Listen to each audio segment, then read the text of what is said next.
बिस्मिल्लाहिर्रहमानिर्रहीम। अर्रहमान।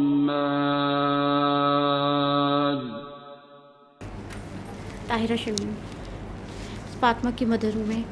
हमारे साथ इस तरह था कि हम बहुत फंसे हुए थे। एक टाइम ऐसा था कि हमारे पास ना कोई इलाज था, ना कोई रास्ता नज़र आता था। हमको सब तरफ से ऐसा लगता था हम फंसे हुए, ना हमें कोई रास्ता नज़र आता। मेरी बेटी बहुत तकलीफ़ में, परेशानी में। हमने हर तरह के इलाज कर लिए, कुछ हमको समझ ना आए कि हम कहाँ जाएं। फिर एक दफ़ा हमने फातिमा नहीं बल्कि ना सूरह रहमान का कहीं इलाज देखा फेसबुक पे ही। तो उसने कहा मैं ये करती हूँ ना, तो उसने सबसे पहले सूरह रहमान की सारी डिटेल डॉक्टर जावेद की सुनी। तो उसने कहा मैं ये सुनती हूँ। उसने अकेले में ये सुनी सूरह रहमान, तो उसको ऐसा लगा मेरे अंदर ताकत आई है ना पहली दफ़ा। उसने अभी घर वालों से शेयर भी नहीं की, मुझसे भी नहीं की, सना से की थी, इससे भी नहीं की, अपनी बहन से ना। तो उसने फिर अंदर ही अंदर उसने ये अंदर अपने फील किया कि मैं सही हो रही हूँ, पता नहीं ये मेरा शक है या मैं वाकई सही हो रही हूँ। फिर उसने अभी हमको बताया नहीं। फिर वो अंदर ही अंदर और एक और दफ़ा उसने सुनी, 3 दफ़ा उसने सुनी, 2 दिन हो गए उसको। अब वो जनाब फिर उसने कुछ अब उसके अंदर देखे कुछ तब्दीली लग रही है, कुछ बेहतर हुई है, उसका डिप्रेशन कुछ कम हुए। फिर इतने में उसने ना फिर हमको बताया कि अम्मी मैं इस तरह सूरह रहमान से सही हो रही हूँ ना, कि इस तरह ये मैंने इसमें देखा है, डॉक्टर जावेद हैं और वो सूरह रहमान बताते हैं, जिससे ये मेरी तकलीफ़ सही होना शुरू हो रही है। जो हम सालों कौन सा डॉक्टर, कौन सा मैं कहती हूँ हॉस्पिटल नहीं होगा जो मैं नहीं फिरी। उसको ये था कि बस वो डिप्रेशन, उसको ये थी क्या कहते हैं कि मैं सही नहीं हूँ, ये चीज़ उसके दिमाग में बैठ गई थी बस। अब वो इतनी बैठती थी कि वो ना किसी के सामने जा रही, ना वो कॉलेज जा सक रही।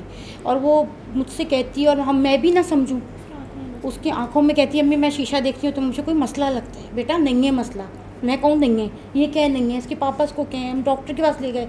यानी कि हमने कौन सा डॉक्टर है जो हमने नहीं दिखाया होगा उसको, कि हमने फिर ये सूरह रहमान जो इसने सुनी ना, तो ये क्या कहते हैं इतने इसको अंदर उसके कर रहा है। शीशे में गई, बार बार चेहरा देखे कि अम्मी मैं तो सही हो गई। फिर इसने मुझको बताया।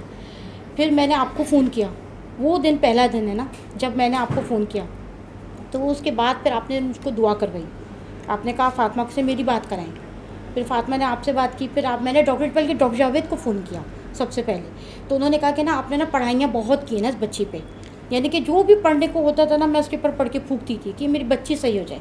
कौन सा वजीफ़ा, कौन सी दुआएं, इनके पापा भी, मैं भी, सब लगे हुए ना इसको सही हो जाए बस ये। तो उसके बाद फिर उन डॉक्टर जावेद ने मुझसे कहा कि आप सब पढ़ाइयाँ इसकी अब फ़िलहाल अपनी बंद करते हैं, आप इसके ऊपर कुछ ना पूछें, मेरे से बात कराएं इसकी। मैंने इसके कान पे ना डॉक्टर जावेद का फ़ोन रख दिया। अब उन्होंने इसको दुआ कराई तो ये उठ के बैठ गई पहली दफ़ा, वरना वो बिल्कुल टुन पड़ी हुई थी, आँखें बंद और उसकी लेटी हुई ना, वो हैवी हुई हुई थी, इतनी हैवी थी कि वो कि हाथ भी नहीं उसको उठा होता था, यूँ पड़ी हुई थी बस। तो मैंने उनका डॉक्टर जावेद का फ़ोन उसके कान पे रख दिया। बस वो दिन है, वो दिन है, आज का दिन है, वो यकीन माने मैं तो कहती हूँ हमारी ज़िंदगी बदल गई उस दिन से। बस वो डॉक्टर जावेद ने उसको दुआ कराई, उससे बात की, बस वो उठ के बैठी है और कहती है अम्मी मुझे तो कुछ भी नहीं है, इतनी मैं हल्का लाइट वेट वो महसूस कर रही हूँ। उसके बाद फिर उसने डॉक्टर जावेद ने उसको समझाया कि इस तरह सूरह रहमान तुमने सुनना है 3 टाइम 7 दिन तक, और ये दुआ अल्लाह वाला पानी पीना है तुमने 3 टाइम। इसी तरह बस फिर पढ़ाई आपने भी कोई नहीं रखनी ना, तो हमने फिर पढ़ाई वगैरह कुछ नहीं, फ़र्ज़ नमाज़ पढ़नी है, हल्का रखना है इसको। तो बस वो अल्लाह का लाख लाख शुक्र है।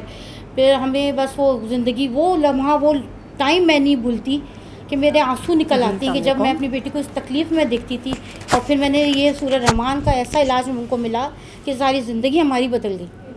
दुआ में हूँ मैं बाहर यकीन माने फिर बहुत सारी ऐसी प्रॉब्लम थी हमारी ज़िंदगी में जो हमको खुद नहीं पता थी, लेकिन हम उलझे हुए थे।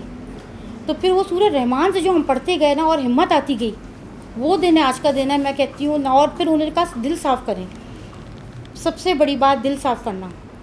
वो दिल साफ़ जो हमने किया ना, मुँह से तो हम बोलते थे कि हमने माफ़ किया, सबको माफ़ किया, लेकिन वो जो एक कैफियत होती है ना कि आप हदिया दे दें, वो हदिया देना ऐसा है कि जैसे अपने आप का बंदा हल्का हो गया ना। अब तो दिल के अंदर मेरा कहती हूँ सवाए अल्लाह के कुछ भी नहीं है। अब तो एटलीस्ट मासी भी है ना घर में काम वाली, उस तक को बुरा क्या कुछ कहते हुए डर लग रहा है कि नहीं इसको भी नहीं कुछ कहूँगी, नहीं मेरे दिल में कुछ है ही नहीं कि मैंने इसको भी माफ़ किया, सबको माफ़ किया। बच्चों से भी मैं कहती हूँ घर में आ रहे हैं मसले मसाइल कुछ भी है ना, अब तुमने बेटे दिल साफ़ रखना है बस। 5 वक्त नमाज़ पढ़ो और उसके बाद जो टाइम मिले ना बस हर वक्त दिल को ज़ीरो रखो। बस ये मेरा तजर्बा है। और ऐसा तजर्बा है कि जो आज तक, यानी कि इस बात को 2016 से मेरी बेटी बीमार थी, 16, 17, 18 में मुझको ये इलाज मिला। उसके बाद है 18 से लेके आज तक 19 में उसकी शादी अल्लाह मैंने करा दी। फिर 19 से लेके आज तक ये मैंने चीज़ नहीं छोड़ी कि दिल को किसी के दिल में आने ही नहीं दिया। कुछ बुग़्ज़ है, कुछ भी है, दिल को साफ़ रखे ना, आपके सारे काम मसले मसाइल मेरे ऐसे हल होने लगे कि हम खुद हैरान। मेडिकली मैंने उसका नाम ही ऐसे लिखा हुआ है, उसे फेशियल डिस्मार्फिया डिसलेक्सिया का मसला था, उसे चेहरा उसका अजीब सी टेढ़ा हो जाता था या कुछ हो जाता था। लगती थी जी। वो तो डॉक्टर फिर हमने ना वजीफे बहुत किए थे। आपने कहा कि आप लोग ने इतना पढ़ के ना उस बच्ची को ना वो कर दिया, बहुत ज़्यादा आपने पढ़ाई की। देखिए बच्चा जो होता है वो डिप्रेशन में चला जाता है कि इतनी पढ़ाई भी की है बल्कि ब्लास्फेमी कर बैठता है कि क्या फ़ायदा इन चीज़ों का। उस बात की लोगों को समझ नहीं होती है ना। ऐसे होता है कोई बंदा जो बता रहा होता है या कर रहा होता है उसके साथ अमल होना चाहिए। मैंने यही कहा होगा, कई बार इबादत की ज़्यादती से कल सख्त हो जाता है जी। तो वो कोई वजीफ़ा, कोई दुआ, कोई मकसद कोई रहा नहीं था जो मैंने ना पढ़ा उसके ऊपर। मैंने भी इसके बाद अब्बू ने भी सब कुछ पढ़ा हम लोगों ने ना। तो मकसद है वो सूरह रहमान जो सुनी वो दिन है, आज का दिन है माशाल्लाह। वो खड़ी होती गई, सही होती गई, हमारे तो दिन बदल गए। शादी हो गई उसकी, शादी हो गई, बेटी है माशाल्लाह उसकी। उसे कहा करे दुआ कराया कर, मुझे तो मिली नहीं आज तक वो, ना मैंने देखी ना वो आई नहीं ना, उसके बाद वापस लाहौर नहीं आई जी। तो बाकी कराची में थे, कराची में अब फिर शादी वहीं कराची हुई है। जी जी। चले माशाल्लाह, अल्लाह उसे खुश रखे। अल्लमल कुरआन खलक़ल इंसान